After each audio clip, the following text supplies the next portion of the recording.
तो hello welcome back to my channel never stop learning. तो आप सभी लोगों का स्वागत है हमारे चैनल नेवर स्टॉप लर्निंग पे। तो आज जो है हम लोग वापस से इलेक्ट्रिसिटी चैप्टर का जो चल रहा था, जो मैंने एक्सप्लेनेशन स्टार्ट किया है इलेक्ट्रिसिटी चैप्टर का, उसके आज हम लोग थर्ड एपिसोड पे या फिर थर्ड पार्ट पे आ गए हैं, आप ऐसे समझ सकते हैं। तो अभी तक का जो चैप्टर जो हम लोग ने पढ़ा है उसमें अभी तक क्या क्या पढ़े हैं हम लोग, इलेक्ट्रिक चार्ज के बारे में पढ़ा, फिर इलेक्ट्रिक करंट के बारे में पढ़ा है। अब जो नेक्स्ट टॉपिक है अपना वो है कॉन्सेप्ट ऑफ इलेक्ट्रिक पोटेंशियल। तो आज के वीडियो में हम लोग कॉन्सेप्ट ऑफ इलेक्ट्रिक पोटेंशियल के बारे में डिस्कस करेंगे और इसी चीज़ के बारे में आपको बताया जाएगा कि क्या होता है इलेक्ट्रिक पोटेंशियल, फिर पोटेंशियल डिफरेंस क्या होता है, उससे पहले इलेक्ट्रिक फील्ड क्या होता है, पोटेंशियल को मेजर किस चीज़ से करते हैं। तो ये सारे टॉपिक्स के बारे में आज हम लोग एक एक करके जानेंगे, ठीक है। तो वीडियो स्टार्ट करने से पहले जो भी लोग आए हुए हैं चैनल पे, चैनल को सब्सक्राइब करिए, लाइक करिए, शेयर करिए और कमेंट जरूर करिए। आपका कमेंट बहुत ही ज़्यादा हेल्पफुल होता है हम लोगों के लिए। तो प्लीज़ चैनल पे कमेंट करिए।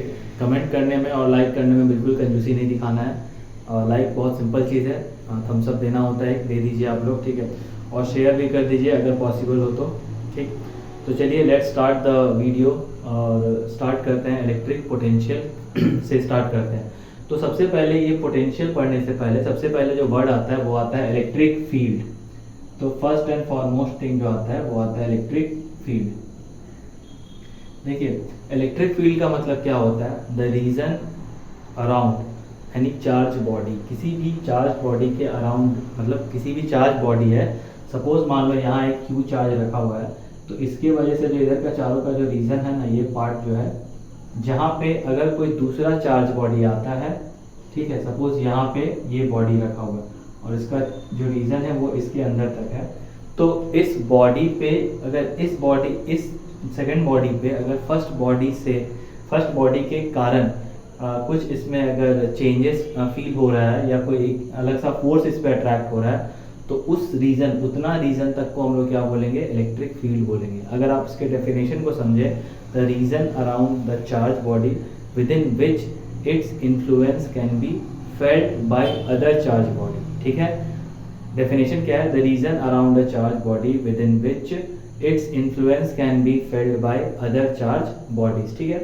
सेम एज मैग्नेटिक फील्ड का भी होता है वैसे ही कि the region around the magnet where the other magnet field it's experience, मतलब एक चार्ज के अराउंड जितना भी स्पेस जहाँ तक कि वो अपना, मतलब क्या बोलते हैं, वो अपना प्रभुत्व कायम कर सके, या फिर आप अपना उसका इन्फ्लुएंस जितने दूर तक होगा उसी पार्ट को हम लोग क्या बोलेंगे, इलेक्ट्रिक फील्ड बोलेंगे, ठीक है। तो मतलब यहाँ पे जैसे ये चार्ज आ गया, सपोज यहाँ पे माइनस चार्ज है, तो क्या करेगा, ये दोनों एक दूसरे को अट्रैक्ट करने की कोशिश करेगा, ठीक है। तो यही चीज होता है, यही फील्ड जो रीजन है इसी को हम लोग क्या बोलते हैं, इलेक्ट्रिक फील्ड कहते हैं, ठीक है। तो इलेक्ट्रिक फील्ड जो है उसका अगेन आप डेफिनेशन एक बार लर्न कर लीजिए, the region around the charge body where within which its influence can be felt by other charge body is known as what, electric field.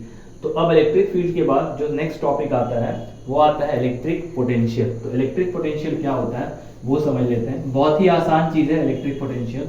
तो सबसे पहले हम लोग शॉर्ट फॉर्म में लिख लेते हैं इलेक्ट्रिक पोटेंशियल, ईपी। देखो मान लो ये एक इलेक्ट्रिक फील्ड है, ठीक है, और यहाँ पे एक plus Q unit positive charge, मतलब ये इसका जो वैल्यू है, मैग्नीट्यूड जो है इस चार्ज का वो 1 है मान लेते हैं, ठीक है। तो अगर आप इस चार्ज को उठा करके इस पॉइंट पे, सपोज यहाँ पे एक पॉइंट है ए, इस पॉइंट तक लेकर के आने में जितना आपका वर्क डन लगता है, उसी वर्क डन को हम लोग क्या बोलते हैं, इलेक्ट्रिक पोटेंशियल कहते हैं।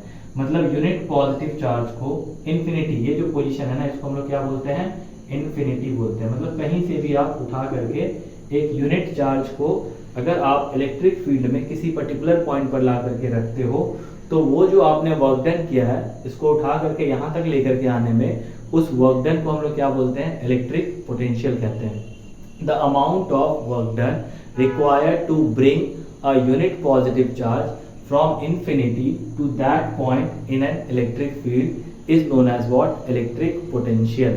वापस एक बार सुन लीजिए, the amount of work done required to bring a unit positive charge from infinity to that point in an electric field is known as what, electric potential। तो electric potential जो होता है उसका फॉर्मूला अगर आप देखें तो इसको डिनोट करते हैं V लेटर से। कैसे डिनोट करते हैं, V लेटर।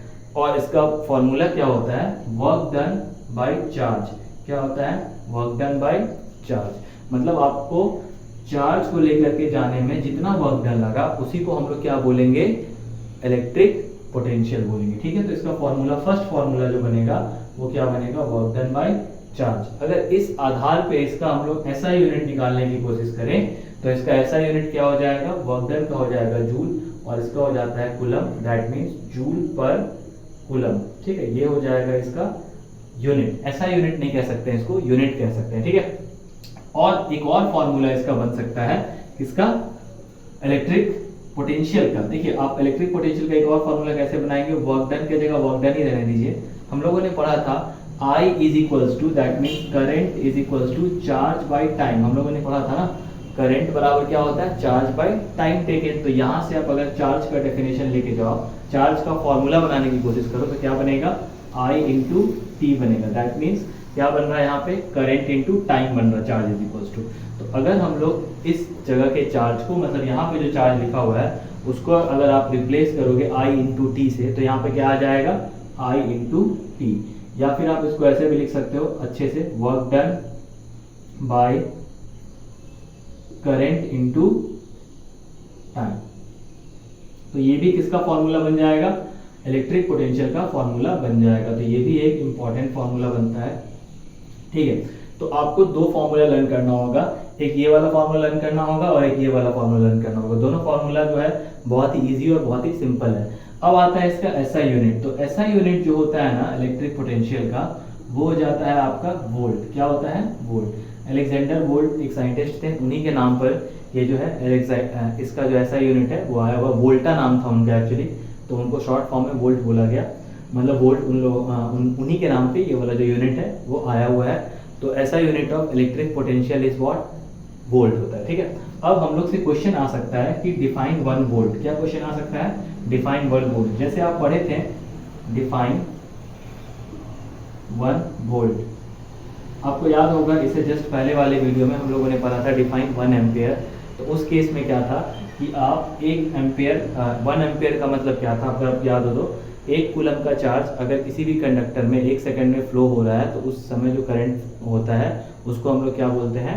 1 एम्पियर होता है, 1 एम्पियर कहते हैं। उसी तरह अगर मान लो 1 कूलम की, अगर अच्छा यहाँ से पहले फॉर्मूलेटिकली फॉर्मूला के हिसाब से हम लोग पहले 1 वोल्ट को निकाल के देखते हैं। ठीक है, तो इस सबको मैं थोड़ा मिटा देता हूँ,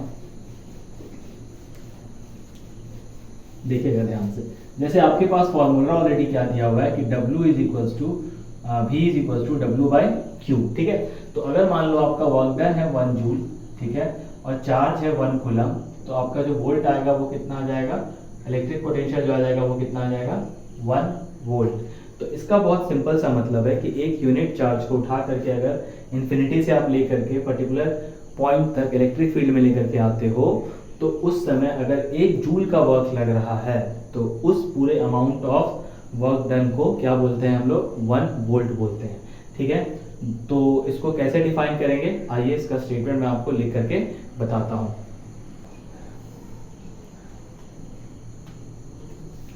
तो देखिए 1 वोल्ट को हम लोग कैसे डिफाइन करते हैं। जैसा कि मैंने आपको बताया था कि work V is equals to क्या होता है? W by Q, that means work done by charge.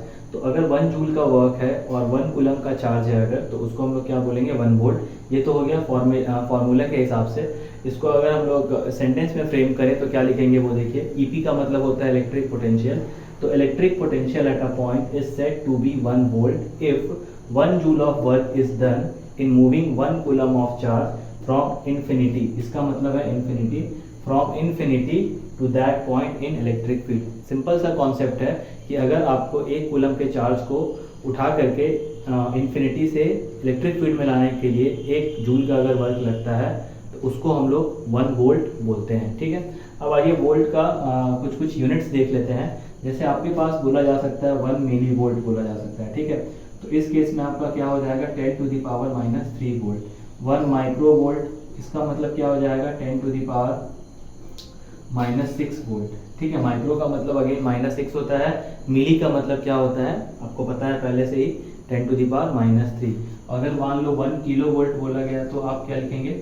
ठीक है, किलो वोल्ट अगर बोला जाएगा आपको तो आप लिखेंगे 10 टू द पावर 3 वोल्ट। ठीक है, तो ये चीज़ें हैं कुछ जो आपको याद रखना होगा, तो आप इसको जरूर याद रखिएगा, ठीक है। इसके बाद भी है मेगा वोल्ट है, मेगा वोल्ट को 10⁻6 वोल्ट बोलते हैं। अच्छा, अब इम्पॉर्टेंट चीज़ क्या है कि इसको मेजर कैसे करते हैं, इलेक्ट्रिक पोटेंशियल को मेजर कैसे करते हैं। तो इसके लिए एक इंस्ट्रूमेंट आता है जिसको हम लोग वोल्ट मीटर बोलते हैं। क्या बोलते हैं? Volt meter. अगेन एक ऐसा डब्बा बना हुआ रहेगा, ठीक है, एक डब्बे टाइप का बना हुआ रहता है और इसमें बीच में ऐसा वी लिखा हुआ रहता है और इसको सर्कल किया हुआ रहता है। तो ये जो चीज़ है इसी को हम लोग क्या बोलते हैं? Voltmeter. तो an instrument which is use to measure the electric potential in a circuit is known as what? Voltmeter. और वोल्ट मीटर जो होता है वो ऑलवेज करंट के मतलब ऑलवेज सर्किट में पैरेलल कनेक्टेड होता है। किस तरह कैसे कनेक्टेड होता है? पैरेलल। याद रखिएगा, दोनों में कंफ्यूज मत करिएगा। अमीटर जो था वो हमेशा सर्किट में सीरीज में कनेक्टेड होता है और वोल्ट मीटर जो होता है वो ऑलवेज पैरेलली कनेक्टेड होता है। तो और क्या डिफरेंस हो सकता है? तो अमीटर में बहुत ही कम रेजिस्टेंस चाहिए होता है, ठीक है, बहुत लो रेजिस्टेंस पे वो काम करता है। वोल्ट मीटर जो होता है वो हाई रेजिस्टेंस पे काम करता है, मतलब इट रिक्वायर्स हाई रेजिस्टेंस। और अमीटर क्या है? लो रेजिस्टेंस, क्योंकि अगर आपका रेजिस्टेंस ज़्यादा हो जाएगा तो करंट फ्लो नहीं करेगा, इसीलिए उसको एकदम लो रेजिस्टेंस पे भी वो काम कर जाएगा। बट इसके लिए क्या है? अपोजिट है, ठीक है। याद इंपॉर्टेंट चीज़ क्या आपको नोट करना है दिमाग में कि वोल्ट मीटर जो है वो किस में कनेक्टेड रहता है? Always in parallel. अमीटर किस में कनेक्ट रहता है? ऑलवेज इन सीरीज, ठीक है। अब आइए आज का जो लास्ट टॉपिक है वो पढ़ते हैं, दैट इज पोटेंशियल डिफरेंस। देखो डिफरेंस कुछ नहीं होता है, जैसे हम लोग अभी अब पढ़े ना, किसी पर्टिकुलर चार्ज को उठा करके एक पॉइंट से इन्फिनिटी से एक पॉइंट पे लेकर के जाना, इसको हम लोग पोटेंशियल इलेक्ट्रिक पोटेंशियल बोले हैं। डिफरेंस का मतलब क्या होता है कि आपके पास दो पर्टिकुलर पॉइंट्स दे दिए रहेंगे, ठीक है। जैसे मान लो यहाँ पे अगर मैं दिखाना चाहूँ आपको, तो जो होता है ना, मान के चलिए यहाँ पे एक पॉइंट है ए और यहाँ पे एक पॉइंट है बी, ठीक है। तो इसका अगर मान लेते हैं इस पॉइंट का पोटेंशियल डिफरेंस भी ए है और इस पॉइंट का पोटेंशियल डिफरेंस भी बी है, तो पोटेंशियल डिफरेंस टोटल कितना हो जाएगा? वी बी माइनस, ऐसा लिख सकते हैं V B minus V A is equal to आप डेल वी से इसको डोनेट कर सकते हैं, डोनेट नहीं डिनोट कर सकते हैं, डिनोट कर सकते हैं, डिनोट कर सकते हैं। तो अब इसी को हम लोग क्या बोलते हैं? पोटेंशियल डिफरेंस, ठीक है। अब पोटेंशियल डिफरेंस जो होता है उसका फॉर्मूला भी सेम होता है, that is work done by time taking, ठीक है। तो इसको भी हम सेंटेंस में फ्रेम करके आपको बता देते हैं और आप उसको नोट डाउन कर लीजिएगा। तो देखिए क्या लिखा हुआ है पोटेंशियल डिफरेंस के बारे में। Electric potential between two points A and B is defined as the work done per unit charge in moving a unit positive charge from point A to point, from point B to point A, या फिर point A to point B, जैसा भी आप चाहें। जैसे इसमें क्या है कि पॉइंट ए से पॉइंट बी पे जा रहा है और इसमें जो लिखा हुआ है वो पॉइंट बी से, तो अगर हम लोग इसके हिसाब से जाएंगे तो यहाँ पे वी ए आ जाएगा माइनस वी बी हो जाएगा, ठीक है।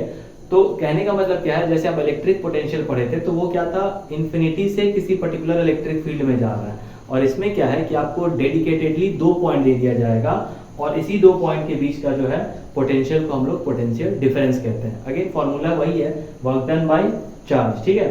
तो पोटेंशियल डिफरेंस और इलेक्ट्रिक पोटेंशियल वही चीज होता है, बस उसमें क्या है आपको डिसाइडेड नहीं होता कहाँ से आ रहा है, बट इसमें आपका क्या डिसाइडेड है, किसी दो पॉइंट के बीच में ही देखना है। और मैंने आपको बताया भी था कि वोल्ट मीटर जो होता है वो पोटेंशियल को मेजर करता है। तो वोल्ट मीटर को कैसे कनेक्ट करते हैं? तो देखिए ये आपको एक सिंपल सा सर्किट दिख रहा है जिसमें ये पावर सोर्स लगा हुआ है और आपको पता है पॉजिटिव टर्मिनल से करंट ऑलवेज निकलता है, तो यहाँ से करंट जा रहा है, ठीक है। करंट गया और यहाँ पे ये रेजिस्टेंस है, और देखिए ऑलवेज वोल्ट मीटर जो सर्किट है ये पूरा इसके पैरेलल में लगा हुआ रहेगा, ठीक है। ऑलवेज कहाँ लगा रहेगा? पैरेलल में। यही अगर अमीटर लगा हुआ होता तो अमीटर कुछ यहाँ पे लगा होता, क्योंकि ये पूरा एक क्या है? सीरीज सर्किट है। बट यहाँ पे अगर यहाँ पे आप, अच्छा पैरेलल इसको क्यों बोलते हैं ये भी आप समझ लीजिए, फिर मैं आप आगे वाले पार्ट में अच्छे से एक्सप्लेन कर दूंगा। यहाँ पे जाने के बाद करंट क्या होगा? अपने रास्ते को डिवाइड कर लेगा, मतलब वो दो रास्ते में जा सकता है, यहाँ भी जा सकता है और यहाँ भी जा सकता है। तो ऐसा पॉइंट जहाँ से करंट डिवाइड हो जाए तो उसको हम लोग क्या बोलेंगे? वहाँ पे इस पॉइंट को तो जंक्शन बोलेंगे, और ये जो पार्ट है ये पार्ट को हम लोग क्या बोलेंगे कि ये जो पार्ट है इस पार्ट के पैरेलली कनेक्टेड है। ऐसा नहीं कि दिख रहा है इसीलिए पैरेलल है, ठीक है। बहुत बार क्या होता है दिखता हुआ चीज पैरेलल नहीं होता है, ठीक है। बस ये याद रखिएगा इस दिमाग में कि जहाँ पे करंट डिवाइड हो गया वहाँ पे मतलब जंक्शन है, और जंक्शन के साथ अगर कुछ भी कनेक्टेड है तो वो उस चीज के पैरेलली कनेक्टेड है, ठीक है।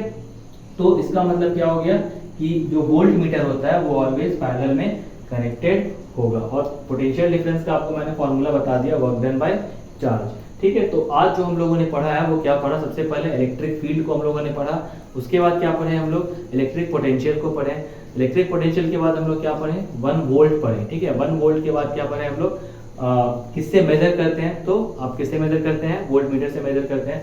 वोल्ट मीटर से मेजर करने का मतलब क्या है, यहाँ पे आप देखिए सिंबल दिया हुआ रहेगा ऐसा, यहाँ प्लस और यहाँ माइनस लगा हुआ रहेगा। फिर उसके बाद हम लोगों ने क्या पढ़ा कि इलेक्ट्रिक पोटेंशियल डिफरेंस किसको कहते हैं। ठीक है, तो इलेक्ट्रिक पोटेंशियल डिफरेंस का आपके पास डेफिनेशन लिखा हुआ है, आप उसको नोट डाउन कर लीजिएगा। तो आज का जो था सीरीज जो था उसमें आज के वीडियो में हम लोग बस यहीं तक रहते हैं, और अगले क्लास में फिर जब हम लोग मिलेंगे तो हम लोग पढ़ेंगे ओम्स लॉ, जो कि बहुत ही ज़्यादा इंटरेस्टिंग टॉपिक होगा। तो इस टॉपिक को पहले आप देखिए और आप अपना व्यू जरूर दीजिए, अपने कमेंट्स जरूर हम लोग को कमेंट बॉक्स में लिख करके भेजिए, ताकि जो भी इसमें आपको समझ में नहीं आया या फिर जो आपका अगला जो भी कुछ आप चाहोगे वो मैं बनाऊंगा। ठीक है, तो आज की वीडियो में इतना ही रखते हैं, फिर मिलेंगे अगली वीडियो में। तब तक बी सेफ और अपने आप को जरूर प्रोटेक्ट करके रखिए, क्योंकि अभी डेंगू और टाइफाइड का सीज़न चल रहा है, वायरल फीवर का भी सीज़न चल रहा है क्योंकि बरसात है। तो इन सब चीज़ों से थोड़ा खुद को अवॉइड करिए और सेफ रहिए। Have a good day ahead. चलिए, बी सेफ।